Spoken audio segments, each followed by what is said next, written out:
నైమిషారణ్యంలో చక్రకుండు ప్రాంతానికి వచ్చాము. దీని గురించి ఒక 4 ముక్కల్లో చెప్పాలంటే, ఎక్కడ మాయ లేకుండా పురుషుడు యొక్క ప్రభావం లేకుండా ఉన్నటువంటి ప్రాంతం ఎక్కడుందో తెలుసుకోవాలని ఋషులందరూ కలిపి బ్రహ్మదేవుని అడుగుతారు. బ్రహ్మదేవుడు ఏం చేస్తాడంటే నైమిష అనేటువంటి ఒక రథాన్ని ఇచ్చి భూలోకాన్ని పంపుతాడు. సప్తలోకాలన్నీ తిరిగిన తర్వాత భూలోకానికి వస్తుంది. ఆ రథాన్ని తీసుకొని ఋషులు దేవతలు అందరూ కలిపి ఆ రథం అంటే ఎక్కడ ఆ రథం ఆగిపోతుందో అక్కడ కలిపురుషుడు ప్రభావం ఉండదని, అది కర్మలను తగ్గిస్తుందని, ఆ ప్రాంతంలో ఎవరు తపస్సు చేస్తే కర్మసాధ తగ్గిపోయి మోక్షాన్ని పొందేటువంటి గొప్ప అదృష్టం కలుగుతుందని బ్రహ్మదేవుడు చెప్తే, బ్రహ్మదేవుడు చెప్పిన విధంగా దేవతలందరూ కలిపి అన్ని లోకాలు తిరిగిన తర్వాత చివరికి భూలోకంలో నైమిష అనే రథం ద్వారా వచ్చి ఇప్పుడు మనం ఉన్నటువంటి ప్రాంతంలో ఆ రథాన్ని తీసుకొచ్చి వచ్చేటప్పుడు ఇక్కడ ఆగిపోతుంది. రథం కదలదు. వీళ్ళందరూ కలిపి ఎంత తోసినా కూడా కదలడం లేదు. కాబట్టి ఇదే బ్రహ్మకుండ అంటారు, లేకపోతే చక్రకుండ అంటారు. చక్రము అంటే చక్రతీర్థం అని అంటారు.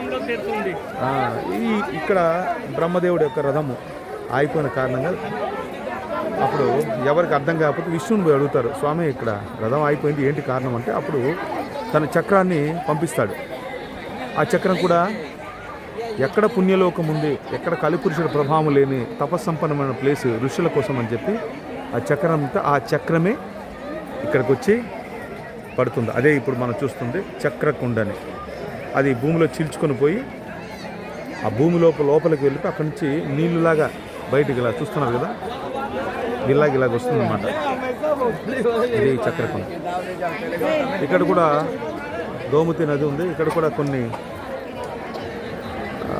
నీళ్ళలో కొన్ని పళ్ళు కానీ వేసినట్లయితే కొన్ని మునిగిపోతుంటే కొన్ని తేలుతుంటాయి. ఇక్కడ 5 రకాలు పంచభూతాలను కూడా గోమతి నది పంచభూతాలను కూడా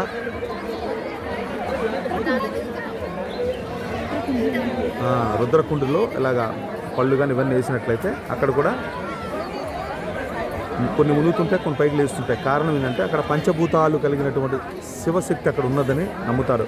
వీటన్నిటికి మూలం ఏందని చెప్పి విష్ణువుని అడిగితే అప్పుడు చెప్తాడు ఆయన. ఇక్కడ ఎవరున్నారని చూస్తే ఇక్కడ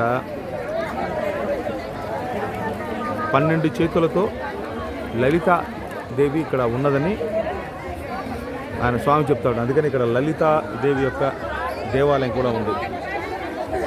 ఇప్పుడు మనం చూస్తుంది బ్రహ్మకుండ అంటాం. ఇక్కడ అందరూ కలిపి కుటుంబ సమేతంగా ఇక్కడ స్నానం ఆచరిస్తే పుణ్యం అని చెప్తారు.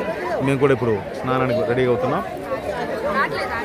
ఇది శుభ సమయం. ప్రతి క్షణము దైవాత్మకమైనటువంటి ప్లేసుల్లో మనం స్నానం చేయడం, పాపాలు తొలగించుకోవడం ఇవన్నీ కూడా గొప్ప అదృష్టంగా భావించవచ్చు.